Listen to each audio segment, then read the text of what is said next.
Olá, amigos do canal do YouTube Gera Mais Saber Filosofia.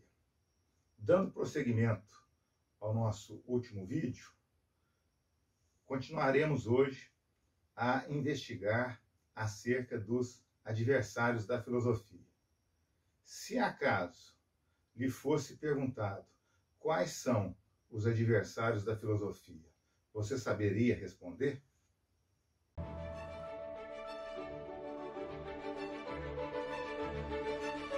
Dando prosseguimento ao nosso último vídeo, localizamos como uma das adversárias da filosofia a mera opinião e o achismo. Por quê que eles são adversários da filosofia? Vimos no último vídeo que a busca da filosofia grega está em se alcançar a ideia de perenidade, daquilo que é atemporal, daquilo que é permanente, daquilo que se aproxima mais do necessário, daquilo que não é contingente ou do meramente casual. Por quê? Porque o meramente casual, o meramente transitório, o meramente variável, o meramente temporário, o próprio tempo se encarrega de afastá-los.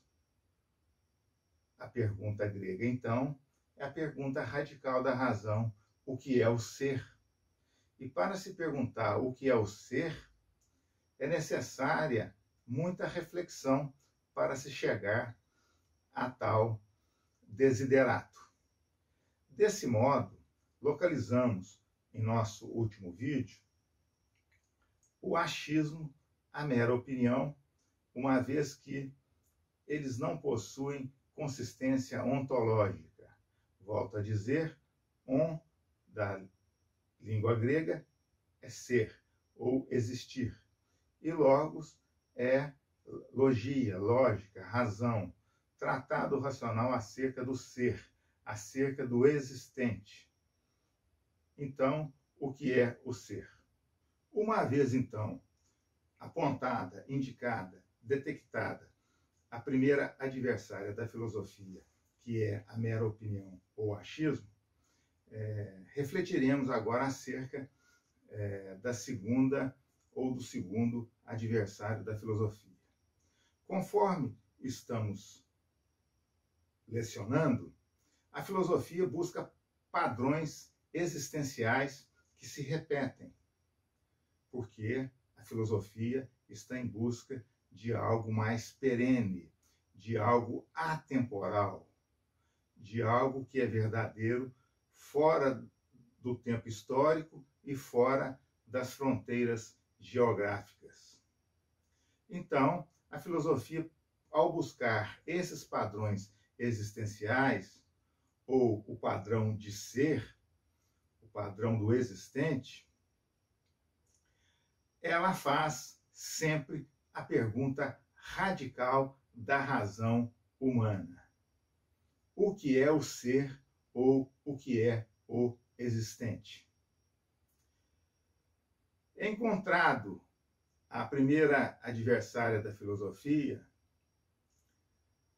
como sendo taxada aqui por nós de mera opinião ou de achismo. Por quê? Porque a mera opinião, volto a dizer, ela é transitória, ela é variável. Está dentro do tempo, desse modo o próprio tempo se encarrega de excluí-la, afastá-la do tempo histórico e do espaço geográfico. A experiência da razão humana é a capacidade humana de distanciar-se, de afastar-se dessas opiniões imediatamente dadas, imediatamente proferidas. E como, de que maneira a experiência da razão humana se distancia do achismo e da mera opinião? É pela educação. é pela formação intelectual. Então, agora, adentraremos ao segundo adversário da filosofia, que foram considerados na Grécia como pseudos intelectuais, falsos intelectuais, a saber, os sofistas. Sófos, da língua grega, do idioma grego, sófos, é sábio. Então, por que o sábio é um adversário da amizade pela sabedoria? Porque o método de investigação filosófico de Sócrates e Platão são os diálogos críticos ou a dialética. E a dialética ou o diálogo crítico consistem em dois momentos, a ironia e a maêutica, tema que veremos mais adiante. A ironia é um questionamento, não um deboche, porque o deboche não traz conhecimento. Mas a ironia é uma pergunta que leva o interlocutor a pensar. Então, os sofistas, assim denominados por Sócrates e Platão, é como se Sócrates e Platão estivessem dizendo a estes pseudos intelectuais ou falsos intelectuais: ó, como você é sófos, como você é sábio. É a ironia socrática platônica. Desse modo, os sofistas possuíam um objetivo dentro do contexto da Grécia Antiga. E qual que era esse objetivo dos sofistas? De Protágoras de Abdera, de Gorgias de Leontine, de Trasímaco, etc. e tal. Era aprender e ensinar a arte da retórica, não a arte da dialética, do discurso crítico. A arte da retórica, naquele contexto da Grécia Antiga, era um discurso meramente formal, vazio, oco, ausente de conteúdo. E esse discurso era endereçado aos jovens de classes sociais abastadas que quisesse ingressar na política.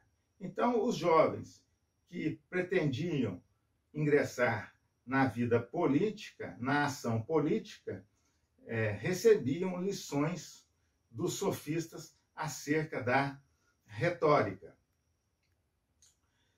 E, através da retórica, os jovens políticos de Atenas tomavam as grandes decisões dentro da democracia de Atenas, porque a Grécia é que criou o termo democracia. Demos, demos é povo, kratos é poder, governo, governo ou poder do povo. Então, dentro desse contexto democrático grego, na própria Grécia, que nós estamos comentando acerca dela, essas decisões da democracia, elas eram, se assim pudermos dizer, arrebatadas e promovidas no espaço público, ou na praça pública, ou naquilo que se convencionou a se chamar, na história da filosofia, de ágora. A ágora seria uma praça pública hoje. Então, o jovem grego, almejando o seu ingresso no espaço público, na ação política, na vida política, o seu objetivo, portanto, era discursar, mas não compreender a realidade. Mas, para possuir o poder político, se fazia necessário discursar na ágora, Então, quem possuía condições financeiras para pagar os sofistas, para ensinar a esta pessoa que pretendia ingressar na vida política a arte da retórica e não da dialética, os sofistas, então, ofereciam os seus serviços. Vejam bem, não eram discursos com conteúdos valorativos, axiológicos, dotado de valores pertencentes à própria condição humana, mas sim discursos voltados para interesses de pequenos grupos, de oligarquias. Desse modo, Sócrates e Platão se insurgiram contra os sofistas.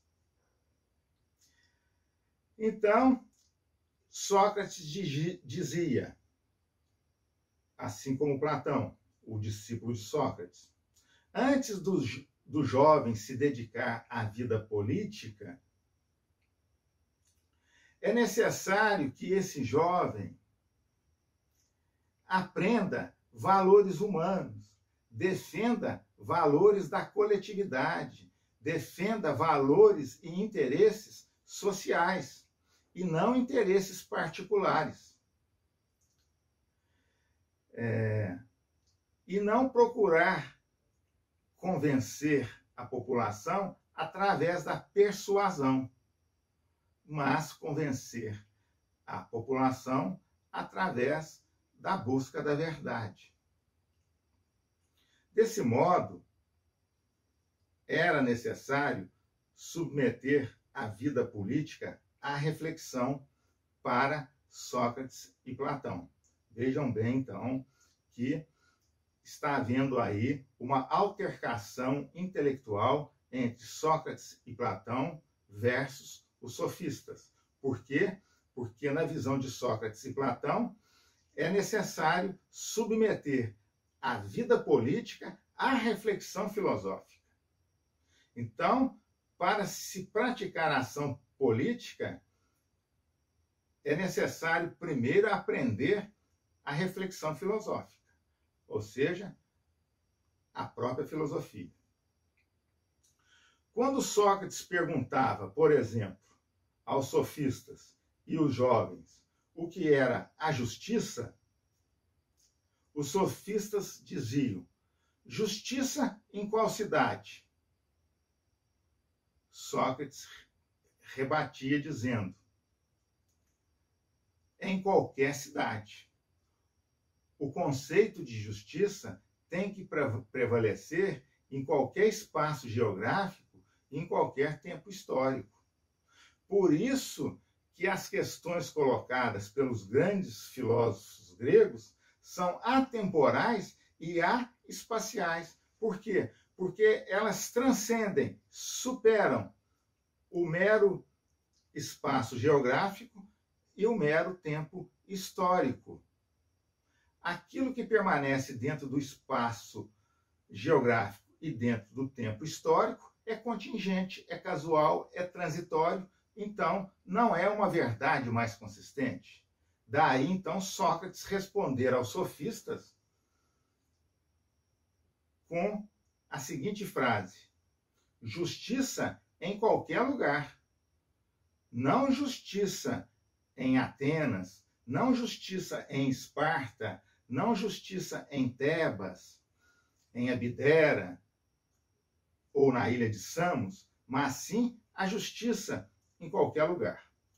Então está nascendo aí um conflito de interesses entre o conhecimento humano, a busca de compreensão, a reflexão filosófica e os interesses de pequenos grupos representados pelos jovens que se ingressavam na vida política através do discurso da retórica, do discurso vazio, meramente formal, sem conteúdo valorativo ou axiológico. Os sofistas diziam: a ação, o agir político, determina o sentido. Sócrates dizia o contrário. O sentido é que determina a ação política. O sentido não pode ser determinado pela simples ação política. O sentido da vida humana não pode ser determinado, condicionado pelo mero interesse de grupos oligárquicos. Então vejam que Sócrates está comprando briga com o poder econômico e o poder político de Atenas. Daí Sócrates ser condenado por um tribunal do júri ateniense, um tribunal democrático, condenado à morte a beber um veneno de nome cicuta. Então, para Sócrates, o agir político, evidentemente, que ele tem que ser colocado em prática, porque a política também pensada só no plano da ideia fica na abstração. Então, Sócrates buscava a ação política desde que ela passasse pelo crivo da reflexão filosófica, o que não acontecia. A ação política era a ação política pelo simples fato de ser ação política. O interesse era o interesse de pequenos grupos pelo simples fato de ser interesses de pequenos grupos. Então, a reflexão filosófica, nesse aspecto, está muito acima dos meros acordos dos políticos. A reflexão filosófica está muito além, muito acima dos acordos vantajosos de oligarquias, de pequenos grupos. Então, volto a dizer que Sócrates está comprando briga com o poder. Por isso, Sócrates será assassinado. E Sócrates está defendendo o quê? A liberdade de pensamento, a liberdade de expressão, sem as quais nós nos descaracterizamos da nossa condição humana. Porque o que nos faz humano é a reflexão filosófica, é a ética, são os valores humanos. Então vejam que Sócrates lutou por uma grande questão, mas quem venceu foram os sofistas naquele contexto histórico. Então aqui nós já podemos recolher dois adversários da filosofia: o achismo ou a mera opinião e os sofistas. Desse modo, colocada a questão da problemática sofística no contexto grego, entraremos agora no terceiro adversário da filosofia, que são os céticos. Quem que são os céticos? Os skeptikoi, em grego, não é? São aquelas pessoas que desmerecem a própria razão humana. Para os céticos, a reflexão filosófica é impossível. Os céticos não diziam que a reflexão é inútil. Eles iam além. Os céticos diziam: a reflexão filosófica é inútil e impossível. Então, eles não a consideravam como inútil, mas como algo impossível de ser, de existir. Então, a atividade da mente humana, a filosofia, é impossível para os céticos. O que Sócrates quer conhecer, diziam os céticos, é impossível. Sócrates é um subversivo. Os céticos diziam: a razão filosófica coloca em questões temas que ela mesma não consegue responder. Desse modo, já possuímos até aqui, ou já recolhemos, os seguintes adversários da filosofia: o achismo, ou a mera opinião, os sofistas, que utilizavam a razão não para o conhecimento em si, mas para o poderio político, para se adquirir o poder político. Os céticos, que alegavam a impossibilidade da mente humana conseguir reflexões profundas. E diziam que Sócrates colocava questões que a própria filosofia não conseguia solucionar. Isto posto, já conseguimos recolher, até o presente momento, 3 adversários da filosofia: o achismo ou a mera opinião, o sofismo ou os sofistas, os pseudos intelectuais e o ceticismo. No próximo vídeo, daremos continuidade com outros adversários da filosofia. Se você gostou da nossa apresentação, inscreva-se em nosso canal, deixe um like, um gostei, e na parte inferior do vídeo, deixe a sua pergunta, vamos dialogar. A filosofia é a arte do diálogo, como eu sempre encerro as minhas exposições dizendo: assim como você doa sangue no banco de sangue, no debate filosófico você doa razão, você doa logos, logia, lógica. Muito obrigado e até o nosso próximo encontro.